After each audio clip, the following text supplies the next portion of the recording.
Welcome to The Healthy Advisor, a podcast from WealthManagement.com focused on advisors' personal well-being and healing.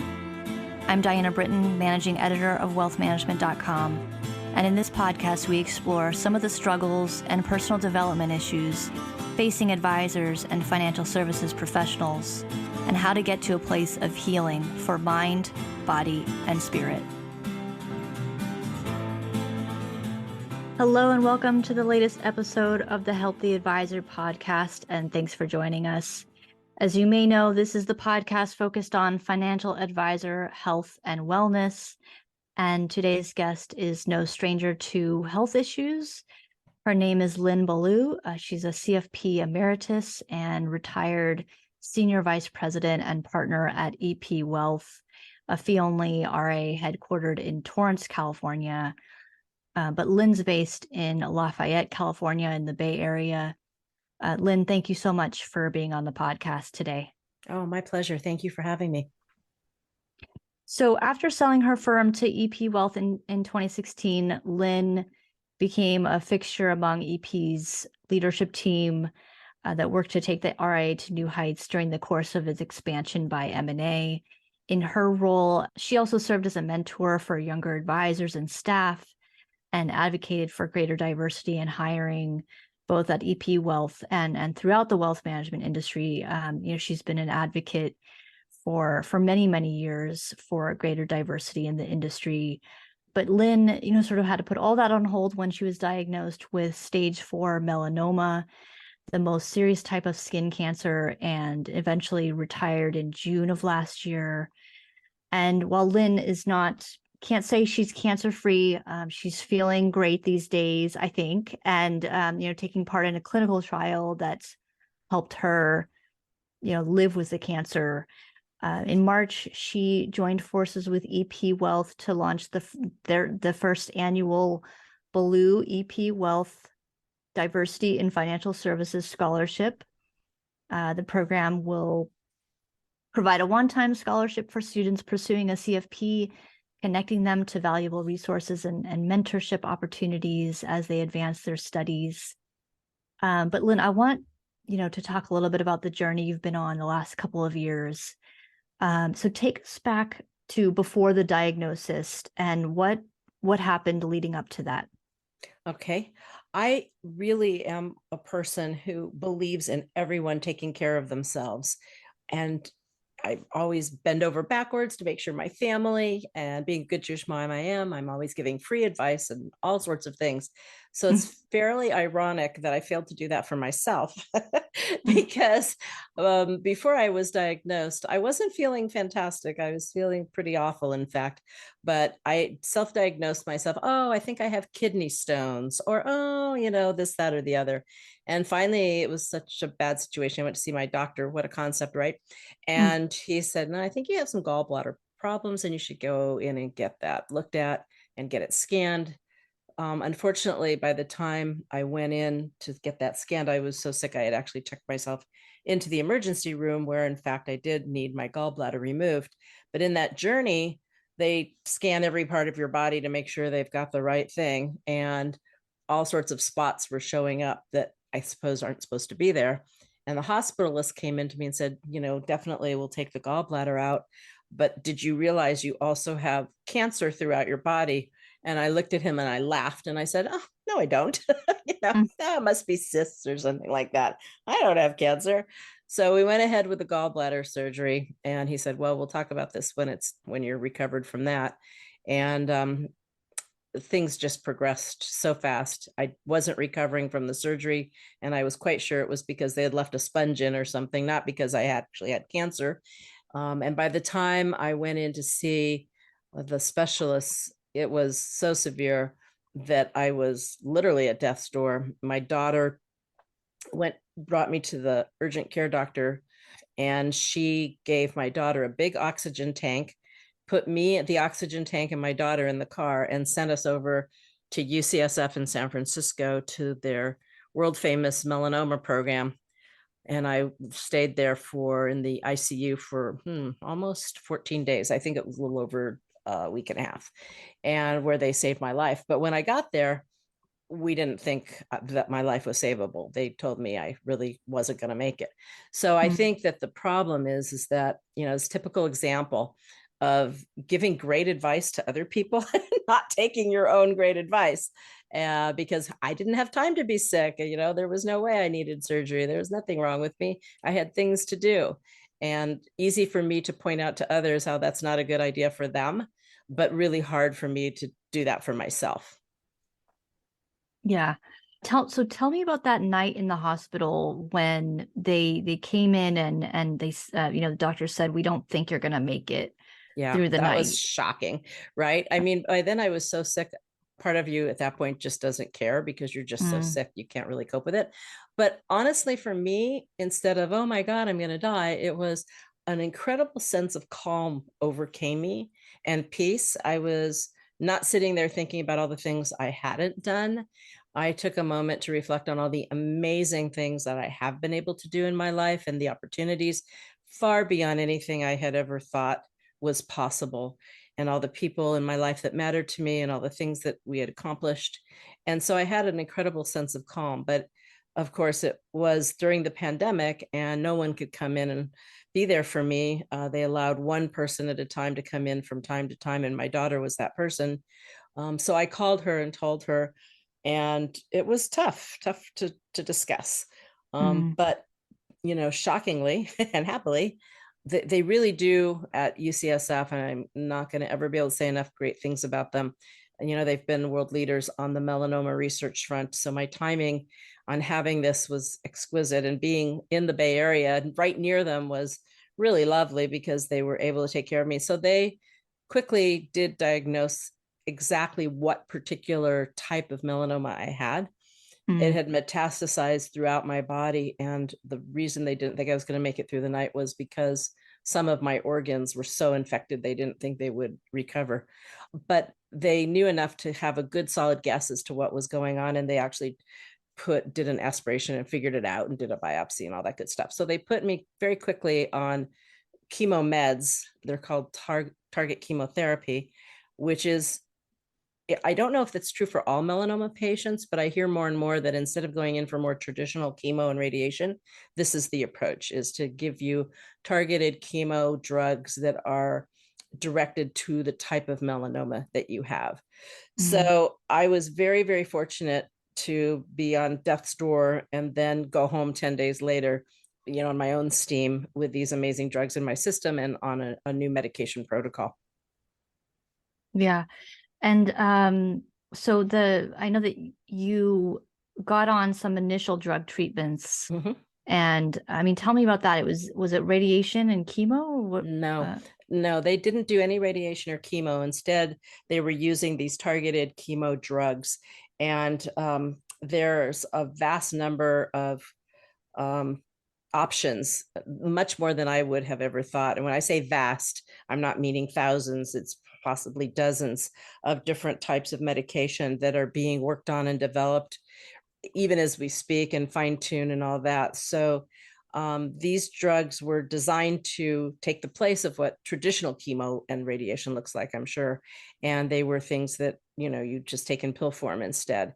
I was fortunate that they worked so fast. I mean, my liver and spleen and all those things that matter that I knew so little about, that were, on the verge of collapse, responded quickly, and the tumors backed off enough that those organs could revive and do their job pretty well. And they sent me home on those drugs. mm, So obviously it was a win-win situation at that time. yeah. And so I know that, I mean, tell me about the what was going on at work during this time. And you had to sort of call, the leaders of EP Wealth and kind of retire, right? You Well, I had to didn't let know go that of I your. was retiring per se. I thought I was going to Okay. die. Yeah. So, I don't think the word retirement entered my mind. But when you're a private wealth manager and you have years and years of relationships with your clients, the last thing you ever want to do is just not show up one day, right? So my retirement vision was that I would retire in a few years, and we would have the next generation of advisor sit in meetings with me, make sure the clients were comfortable, and, slowly do that handoff in a logical and fabulous way. And so because I couldn't even get up and go to the bathroom, let alone, and I couldn't type, I couldn't think, I couldn't balance my checkbook. I mean, my brain was just a mess, but I could still talk, which was a good thing. And parts of my memory was still fine. So I did call management at EP and said, look, I don't see myself. I think I'm going to die. I probably will. And we need to get my clients taken care of as quickly as possible by another advisor. So they were fantastic. They dropped everything and helped create a list of advisors and client match that we worked on together to make sure that every client had the best possible advisor. And I spent time working with each advisor, giving them the backstory that's not always in writing about that client, their visions for their family, who they were as people, things like that. Obviously, all the facts and circumstances of their cases were written down and accessible in really good order, but there's always more to the story than that. Who is this person? What are they all about? What matters to them? And so I think from the client perspective, it went about as well as could be hoped for. And I really attribute that to how well organized EP was and is and continues to be. And I also feel very, very blessed that Marilyn and I had sold our company and merged in with them in 2016. I can't even imagine what would have happened if we had still been in our small partnership office and this had happened to me. I don't really know what would have happened. I don't even want to think about it, but they were great. And so I definitely was on medical leave. I don't think I was actually retired out at that point. They put me on medical leave and they kept my partnership and everything in place while we figured out what was going on. And everybody there at EP took over the client care and did a fantastic job. Yeah. I mean, why do you think you kind of went into such denial when you were told about the cancer? Well, I am a bit of a control freak, people would say. I don't know what they're talking about, but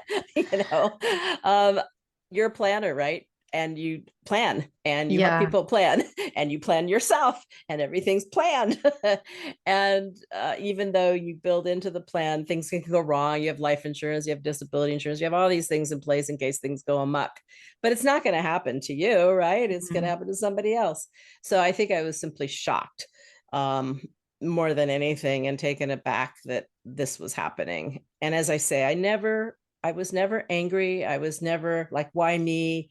I was just grateful, so grateful that I had an amazing life, that I had an amazing family, that I had an amazing team of people and all of that. But at the same time, I was shocked. I was, that's how I celebrated my 67th birthday was, figuring out I was dying of cancer. So I just think it's part of the nature of the beast. When you're a control person and you're a planner, you are quite sure that you're doing everything right for your own life too, and that everything is exactly how it's going to happen. And of course, no.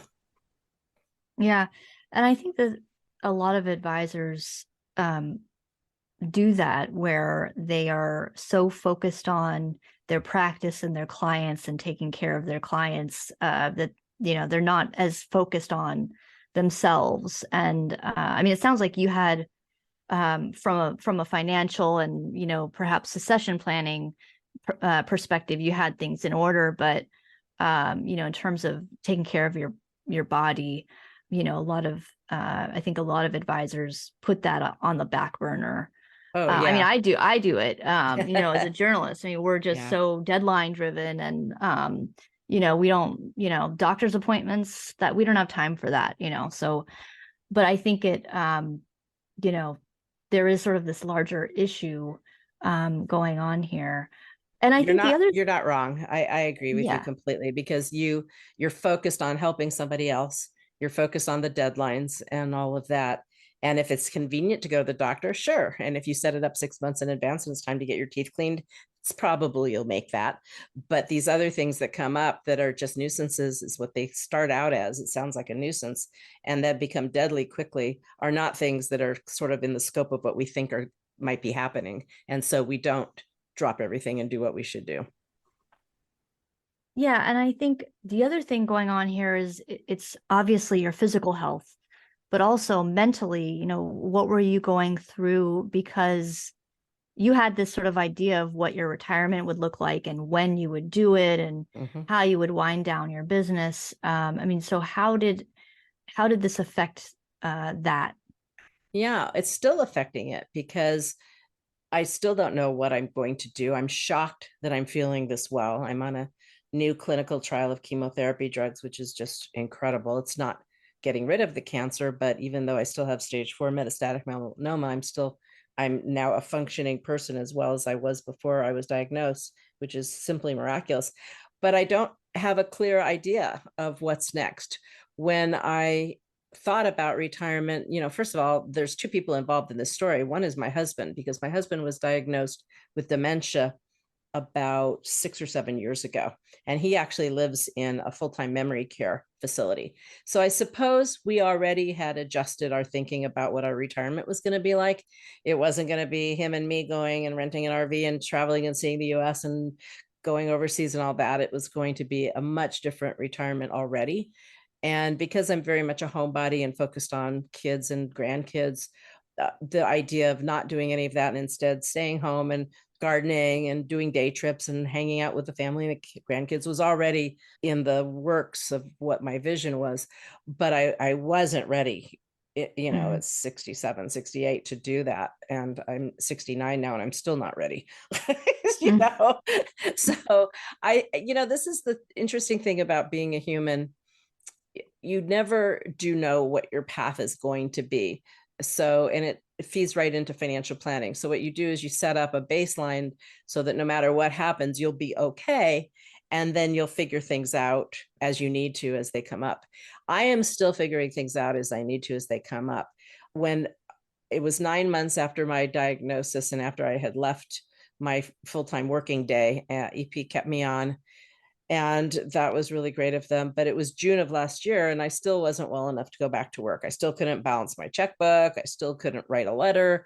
I could barely stand to. We got so much mail from so many people about things that needed to be done and forms that needed to be filled out. Luckily, my daughter actually quit her job and became my full-time caretaker and secretary and handled all those things. And the fact that I still couldn't do any of that was indicative of the fact that I couldn't go back to work. So it was at that Mhm. point that we agreed that I would have a retirement date of last June. In retrospect, I should have listened to my oncologist because she said, no, you're not going to die. No, we're going to find a clinical trial. No, just stay alive and keep fighting. And we're going to get to that next step. And Mhm. she had a vision all along that I would be not cured, but feeling well enough to live a decent life. And she was sharp. She is incredibly sharp and she's right. And it is amazing all the research and work that's being done for those of us who have melanoma that benefits us greatly. So shocking to be retired. And then in Halloween is when I started on the clinical trial. So basically 3 to 4 months after I was quote unquote retired, I suddenly started feeling amazingly well. And I'm like, oh no, now what am I going to do? I'm Mhm. feeling pretty darn great. Retirement, hikes, now what? And so I still am struggling with that a bit, but Yeah. How are you spending your days now? Well, that's a really good question. 'Cause every day at the end of the day, I go, what did you actually achieve today? So, one of the great things about this has been I've sort of forced to do the things that I used to sit in my office and wish I could do. There's nothing more horrible. It's such a tease to live in beautiful Northern California on a spring day and be stuck in your office. Well, I'm not. Yeah. It's a beautiful spring day. And when we're done, I'm going to be going on a bike ride. And then tomorrow I'm going to go out to Point Reyes and go for a hike. And, so that's what I'm doing right now is I'm just enjoying being alive and all the pent up hikes and bike rides and little day trips and things like that that I couldn't do spontaneously before. I would have loved to. I'm fitting them all in now. And the question is, when will I wake up one day and go, okay, I'm bored. Now what? Hasn't Yeah. happened quite yet, but I feel that day might be coming. So we will see. The CFP board has told me that I can reinstate my CFP by June 30th for a No, few that's hundred great news. dollars. It's great news, a few $100s and just a few classes. And so I'm toying with doing that. simply to keep my options open, because there might still be another trick that this pony has. I'm just not sure. Yeah. Yeah. I think it's also, we don't have to feel like we're accomplishing something every day, right? I mean, Don't we though? I mean, boy, there's the $1 million question, because I don't I know. I sure mean, did. That I was my definitely do. I focus. mean, even on the weekends, I'm like, I Right. needed to get like, what can I do? I'm just sitting around. I need to do get some stuff done. But we need to, We're sort of crazy. slow down and Yes. enjoy life. And it sounds like that's what you're doing. Yes, but Um, you bring up a good point. I actually make to-do lists every single day, and I put things like dishes, laundry. It's no longer call this client and solve world peace and all that. It's very basic things, but it makes me feel like I at least accomplished something that yeah. day. But I wonder if it's an industry problem, Diana, or if it's a much broader sort of American problem, because whether it's law or medicine or journalism or financial planning or whatever, aren't we all just a little bit not taking care of ourselves and not making it a priority? And I've been doing a lot more reading now than I was ever able to before. And it strikes me that it's pretty impossible to look at a family that's being headed by two hardworking people, or one hardworking person who might be working in retail or in the restaurant business or something like that, and they have a couple of kids, and where are the resources if something like this happened to them? Mm. How would they fare? I mean, those are the folks that might end up homeless, or might end up in severe debt, or gosh knows what could happen to them. So I feel as if we don't make our health for anybody, or a priority in this country. And I think it's something that we have to start talking about, and maybe creating healthy pathways for everyone. I had a client many years ago who was an attorney, and she was walking me through the choices she had to make every single day about whether she was going to make partner or whether she was going to go home before midnight and see her children. And it was astonishing to me that she had to make that choice. But we hear about it in every field, whether it's law or this or that or the other. I wonder how we get from where we are to everyone's health being a priority to them, right? And it's one of the reasons I'm excited about this scholarship from EP, because it's a diversity based scholarship. Until we really bring a diverse group, an increasingly diverse group, into the fold, so to speak, of the profession of financial planning and wealth management, I suspect that our own profession won't resolve these issues really the way they should. Mm. So I think the diversity is important, because every person brings a different set of perspectives to the field that they're in. And maybe we can do a better job of solving some of these problems when we have more perspective. Yeah. And I mean, I know that Lynn, you're very humble about it, but you've had an incredible career in this industry, more than 40 years in the industry, right? Right. And you've been a trailblazer for women in this industry. And I know back in 2011, our publication profiled you, as one of our top women rankings. And so you've been at this, and just really kudos to you. We have a lot of respect for what you've done over the years. And just I guess given all the wisdom you have, do you have any advice for young professionals in the wealth management industry?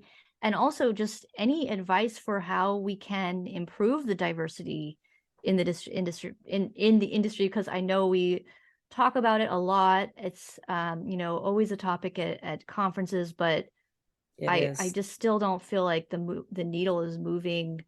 So what do you think is the answer there, I guess? Oh boy, that's a really good and complex set of questions. Right at the meat of the That's a whole matter, nother though. podcast, I know, right? but I love it. This is the conversation, Diana. So good for you for putting your finger right on the heartbeat there.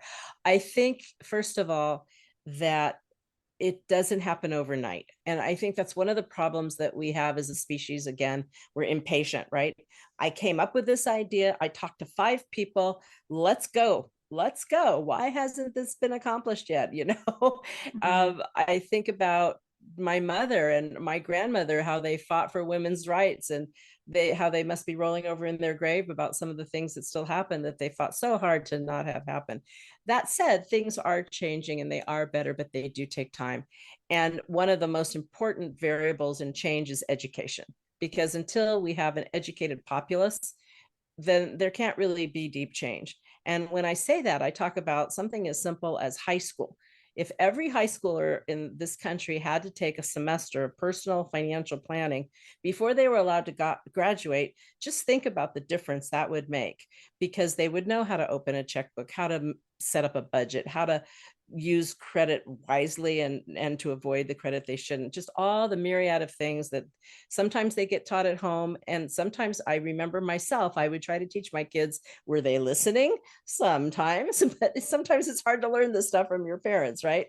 And so better that it's more done in a more formal way. And there is coursework available, and it would be helpful. And the other reason I say how important that is not only would it be great to have an educated, a financially literate and educated populace, but also I think the exposure to the field of financial planning in high school might pique the interest of a lot of youngsters who would then perhaps go into either community colleges or higher four-year colleges or whatever, and pursue it as a career, or even take a part-time job or an internship or something like that in a financial services job. Whereas before, maybe they didn't even know that it was a profession. It's sort of like the secret that they find out later in life.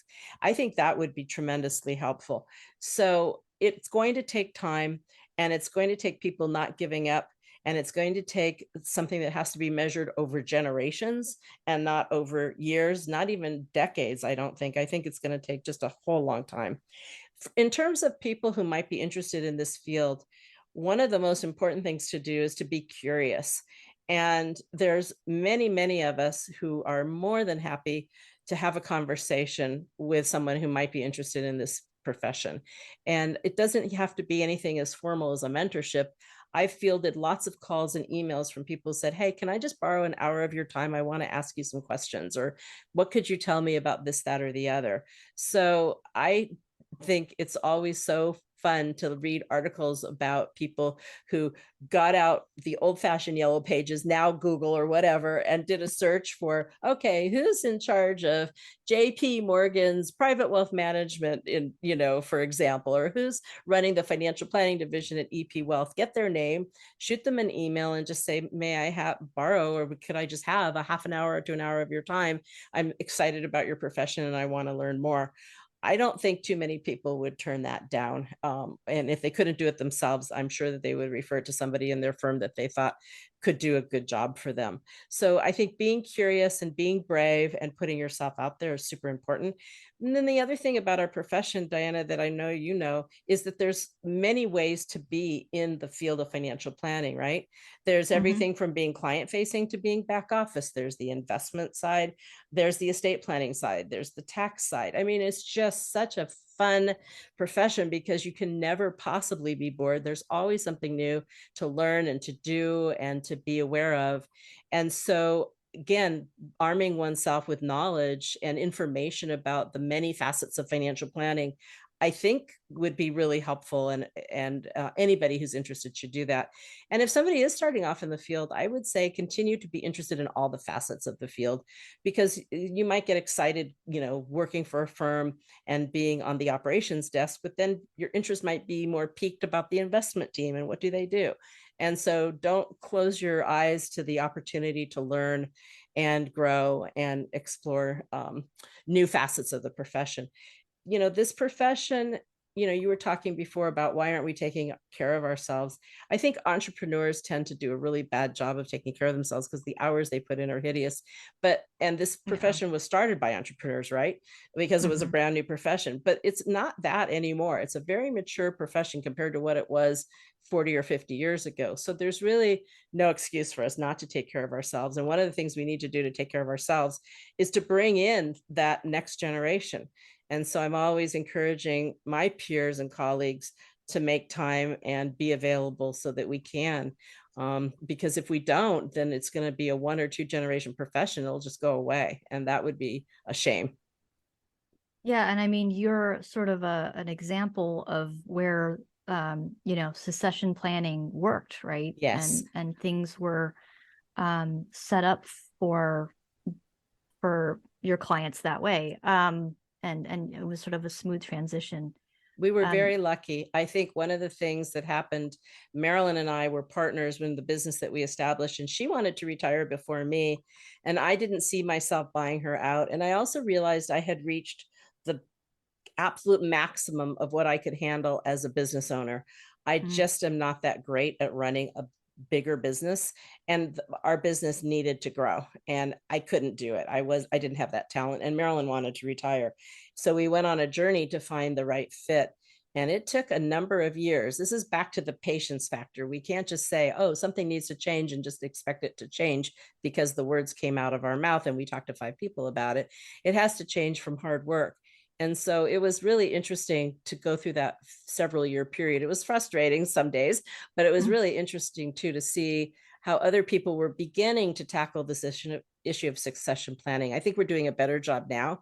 And there's more and more of us at the baby boomers who either have to retire because of medical reasons or who simply want to retire for a lot of other reasons.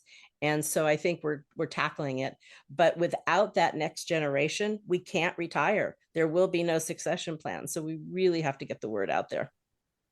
Yeah, I agree. That's a great point. Well, I'm afraid we're just about out of time, but I'd like to thank my guest, Lynn Ballou, for being on the podcast and just opening up here about her journey. Lynn, thank you so much. Oh, my pleasure. Thank you so much as well.